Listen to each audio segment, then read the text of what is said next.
What happens when a country music legend walks straight into the lion's den of daytime TV and refuses to back down from one of the most outspoken hosts in America? When Garth Brooks sits across from Joy Behar on The View, what starts as a friendly interview turns into a fiery showdown. What followed wasn't an interview. It was an all-out collision that left the studio in shock, the audience frozen, and daytime television spinning into chaos. The morning started like any other episode of The View. The lights were bright, the laughter easy, but the moment Garth Brooks stepped onto stage, something in the air changed. The applause hit like thunder. He walked in slowly, steady, hat tipped low, the kind of calm confidence that fills a room without saying a word. He smiled, nodded to the crowd, and reached across the table to shake Joy Behar's hand. She took it, but her smirk said more than her words ever could. "Well, well," she said, voice dripping with sarcasm. "The legend himself. Didn't think Nashville let their saints out before noon." Garth's smile didn't move, but his eyes flickered with warning. "Guess they made an exception today," he replied smoothly. The audience laughed, half nervous, half entertained. But Joy didn't.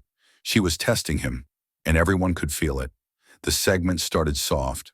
Questions about his new album, his tour, a quick joke about cowboy hats in New York. Garth played along, polite, warm, until Joy's grin sharpened. "So, Garth," she said, flipping through her cue cards, "you've made a career singing about small-town life, hard work, and family values. Do you really think the rest of us, city folks, don't have those?" Garth's head tilted slightly. "No, ma'am. I think good people live everywhere." Joy leaned in, elbows on the table, eyes narrowing. "Then maybe it's time you wrote a song about that.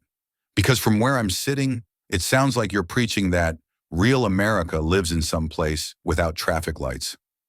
The audience chuckled, uneasy. Garth didn't. He just gave her that slow, dangerous smile. "I write about what I know," he said quietly. Joy raised a brow. "Trucks? Flags? Beer? That's what you know?" The crowd gasped.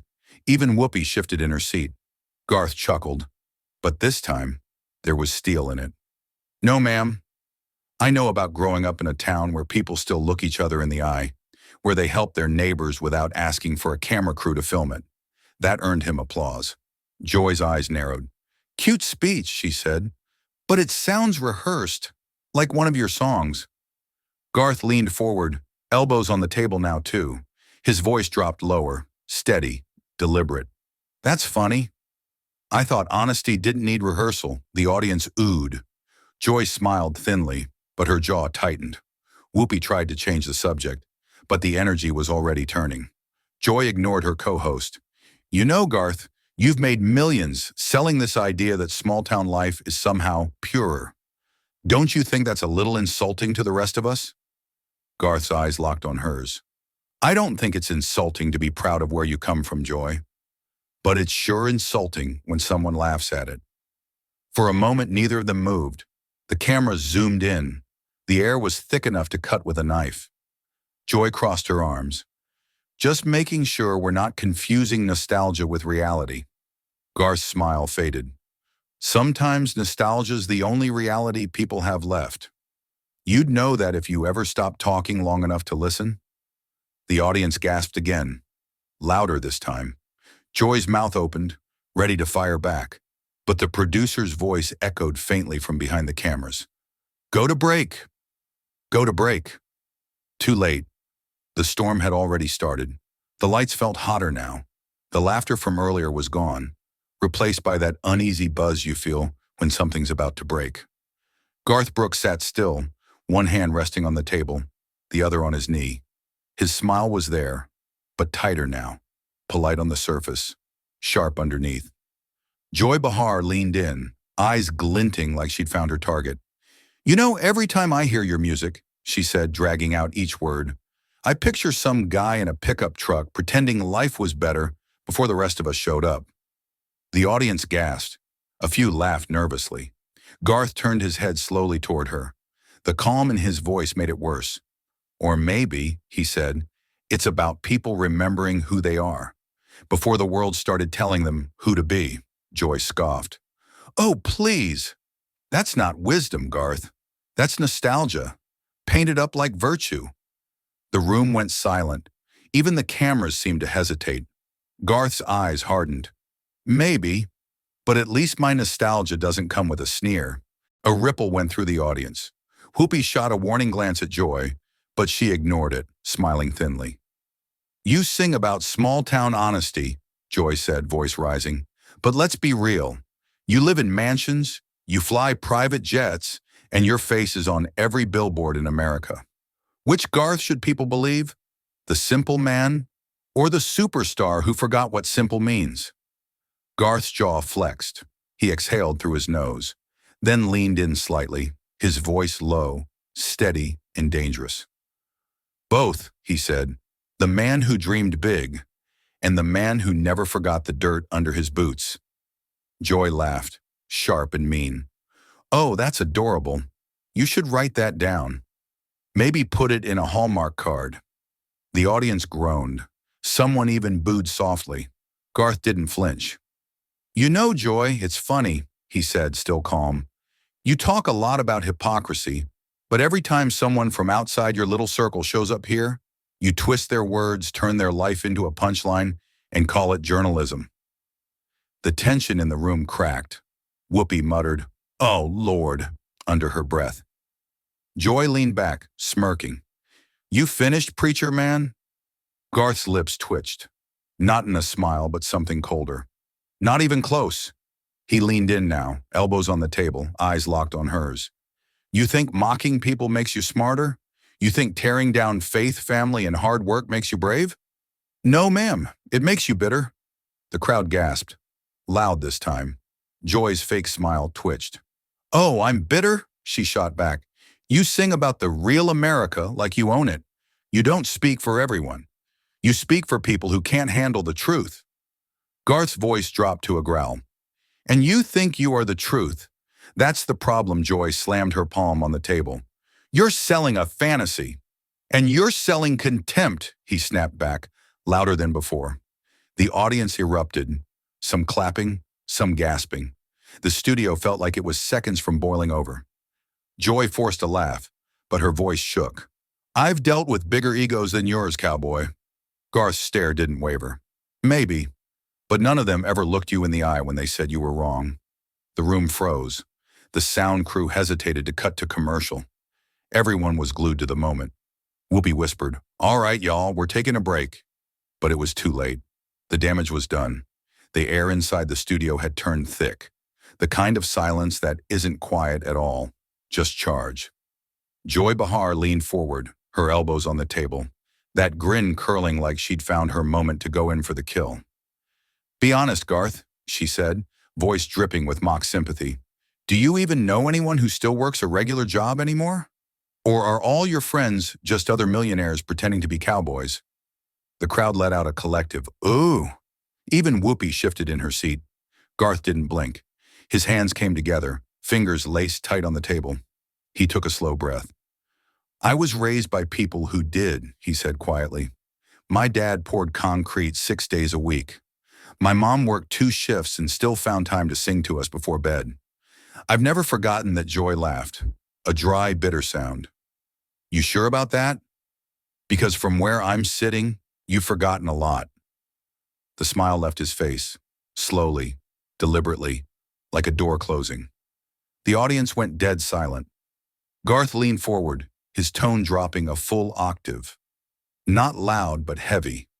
The kind of voice that makes people lean in without realizing it. You know, Joy, he said, where I come from, when someone tries to look down on you, you let them talk. Because the truth speaks for itself, Joy tilted her head, savoring the moment.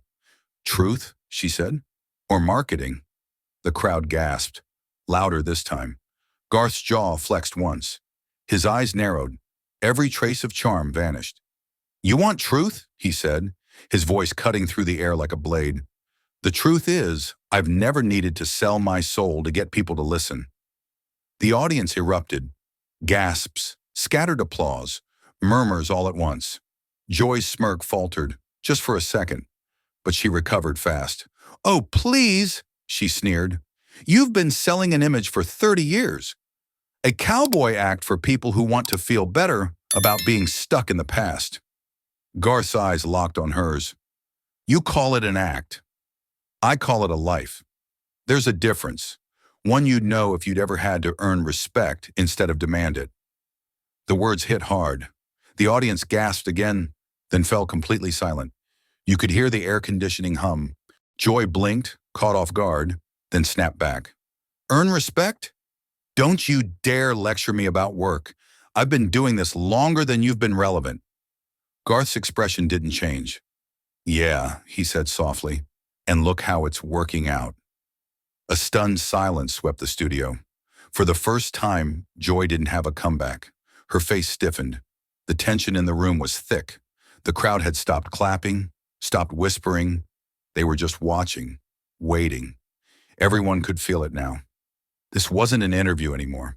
It was a fight that had been building since the first question. Joy Behar leaned forward, voice rising, her hands slicing through the air. You make millions selling a fantasy, Garth. Small towns, hard work, patriotism, and people eat it up because it feels safe. But it's a lie, isn't it? Garth didn't blink. A lie, he repeated, calm but firm. No, it's what I lived, Joy fired back without hesitation. You lived it $20 million ago. You don't live it now. You live in gated communities, not towns with dirt roads. You talk about the working class while flying to Vegas in a private jet. The audience gasped. Garth's face didn't move, but his eyes did. They turned sharp, focused, locked right on her. He paused, then said quietly, and you stopped living it the day you started mocking the people who still do. That line landed like a punch. The crowd erupted in low murmurs, a few scattered claps breaking through. Whoopi's eyes widened. Sarah looked down at her cue cards like she didn't want to be there. Joy blinked, caught off guard for half a second, then crossed her arms, trying to reclaim control. So now I'm the villain? She said, her tone half sneer, half challenge. Garth leaned back slightly, his voice cold and measured. No, you're not the villain. You're the voice that forgot how to listen. Joy let out a short, sharp laugh. That's rich. Coming from a man who sells fairy tales for a living? Garth smiled, just barely. At least my fairy tales give people hope, he said. Yours give them headaches. The crowd broke into nervous laughter. It wasn't the fun kind. It was the sound people make when they realize they're watching something they shouldn't be seeing live. Joy's fake smile faded. Oh, you're real funny, cowboy, she snapped. You stand there pretending to be the heart of America while cashing checks from the same corporations you claim to hate. Garth's expression hardened. And you sit there pretending to speak truth while looking down on half the country. Tell me, Joy, which one of us is faking it? The audience gasped again. Someone in the back shouted, Damn! Whoopi held up her hand. All right, all right. But neither of them was listening anymore. Joy's face was red now, her voice sharp. You're a performer, Garth. You sell people comfort so they won't demand better. You keep them small. Garth leaned forward, eyes locked on hers. And you tear people down so you can feel taller. The crowd exploded. Some cheering, some booing, the energy pure chaos. Whoopi looked straight at the camera, whispering to the crew, We're gonna need a break. Right now. But no one moved. The crowd could feel it now. This wasn't banter anymore. It was personal. Joy Behar wasn't smiling. Garth Brooks wasn't pretending. Every word between them was another swing in a fight that had stopped being about music a long time ago. Joy leaned forward, eyes sharp, voice cold. Tell me, Garth, she said, do you ever sing about poverty, addiction, or corruption? Or are those not marketable enough for your brand of real America? The line hit like a spark in a room full of gasoline. The audience murmured. Cameras zoomed in. But Garth didn't flinch. His voice stayed calm, low, steady, cutting. I sing about people who hold on through it, he said. You sing about why they shouldn't bother. Joy raised her brows. Because they deserve better than slogans and porch songs. Garth nodded slightly. And they deserve better than hosts who sneer at them on live TV. The crowd reacted. Gasps, claps, even a few cheers. Joy's smile flickered into a glare. "You done?" she asked, voice trembling just enough to betray her frustration. But Garth wasn't done. Not even close. Whoopi leaned forward, trying to break the moment. "All right, let's take a—" Garth cut her off. "No, Whoopi. Let her finish. She's been waiting years to talk down to people like me." The studio went completely silent. Joy's eyes widened for a split second before she caught herself. "People like you?" she said, the words sharp as knives.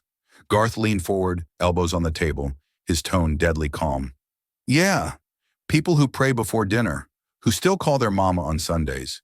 People who don't think loving their country makes them stupid." The audience broke into a roar, part applause, part shock. Even the cameramen froze, not sure if they were supposed to keep rolling. Joy's mouth opened, but no words came out. For a moment, the woman who'd made a career out of never losing a debate looked like she'd just been hit with one she didn't see coming. Her voice finally came back, quieter but meaner. "Oh, don't play the martyr, Garth. Nobody's attacking your mama." Garth's eyes didn't move. "You already did when you mocked everything she taught me." The words hung in the air like smoke. Joy blinked hard, searching for her next shot, but Garth didn't give her time. "You want to talk about corruption?" he continued. "How about the arrogance of people who think the only truth is the one that fits their narrative? You sit here every day calling folks ignorant just because they live different from you." Joy snapped back, louder now. "Different? They're being lied to, Garth. Lied to by people like you. You sell them comfort instead of change." He smiled, calm, that cold, quiet kind of smile that means the storm is right at the edge. "No, Joy. I sell them hope. You sell them guilt." The crowd erupted, some cheering, some booing, the tension boiling over. Joy leaned in, voice trembling with anger. "You think you can sing your way out of this one, cowboy?" Garth didn't blink. "I don't need to sing," he said softly. "I just need you to keep talking. You're doing all the work for me." A sharp murmur rippled through the studio, people whispering, gasping, pointing. For the first time in years, Joy Behar, the woman who prided herself on having the last word, sat speechless, her face red with fury. And Garth Brooks, he just stared back, calm, unshaken, as the entire set seemed to spin around them. The temperature in the studio had risen past control. It wasn't just a heated exchange anymore. It was raw, unfiltered fury. Joy Behar's face was red, her hands trembling as she pointed across the table. Garth Brooks sat motionless, his jaw tight, every muscle in his body coiled like a spring. Then Joy snapped. She slammed her hand on the table so hard that the sound echoed through the studio. "You think patriotism is yours alone?" she shouted. "I've spent my life fighting for this country, while you cash checks singing about it." The audience gasped. Even Whoopi froze mid-breath. Garth's eyes flickered, that calm finally breaking. He rose slowly from his chair, not in anger, but with the kind of quiet authority that made the entire room go still. "You fight with words, Joy," he said, his voice low and steady. "I fight with faith." Joy barked out a laugh, furious and bitter. "Faith? Faith doesn't pay bills or fix injustice." Garth's eyes didn't leave hers. "No," he said, voice sharpening, "but it keeps people human. Something this room could use a little more of." The crowd gasped again, louder this time. Some clapped, some booed. The tension was electric, alive. Joy's jaw clenched. She leaned in across the table, her voice shaking. "Human?" she said, laughing harshly. "You're a brand, Garth. A walking logo in a cowboy hat. Everything about you is calculated, even your humility." That was the last line she should have said. Garth's hand moved slowly to his hat. He took it off, one deliberate motion, and set it down on the table between them. The noise in the room stopped completely. No one dared to move. "You call it a logo," he said softly. "I call it a life." His tone wasn't angry anymore. It was something colder, disappointment mixed with truth.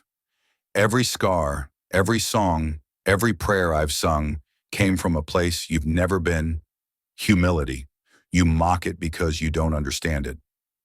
Joy tried to interrupt. But Garth kept talking, voice dropping lower with every word. You see spotlights and cameras. I see families working 2 jobs to keep their lights on. You see an act.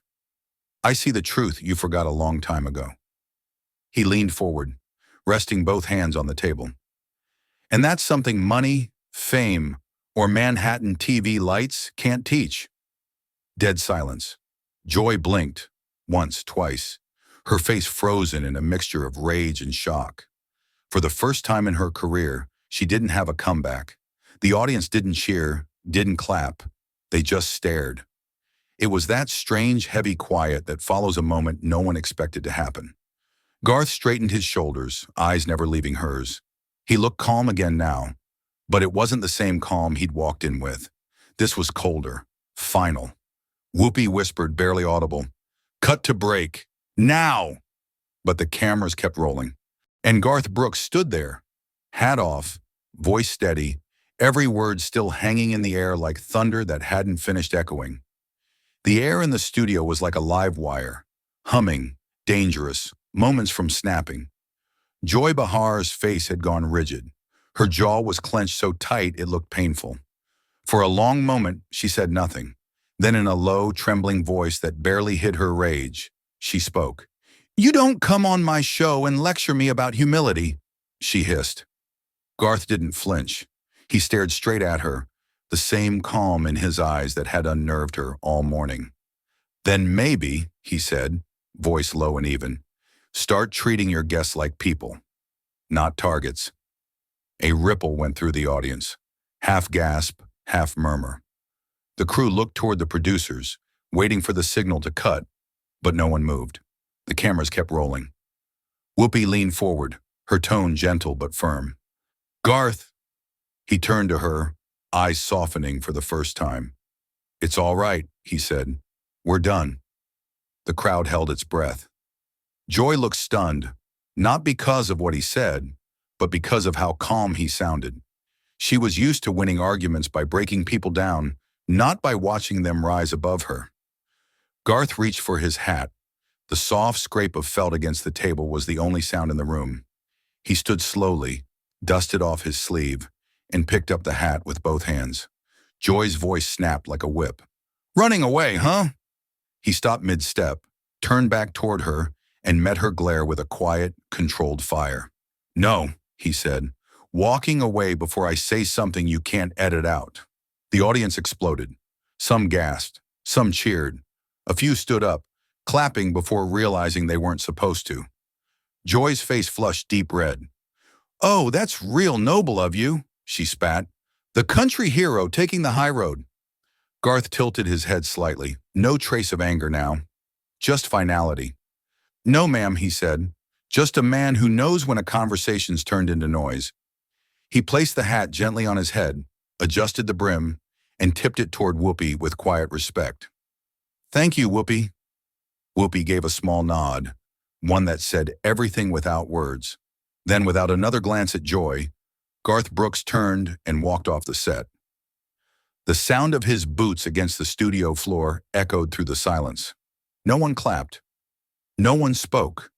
Even the cameras seemed to hesitate before following him out. When the doors finally closed behind him, Joy sat frozen, hands trembling slightly as she tried to shuffle her notes. The crowd had started whispering, a low roar of disbelief rolling through the room. On live television, in front of millions of viewers, Garth Brooks had just done what few ever dared to do: stand up to Joy Behar and walk out with his dignity intact.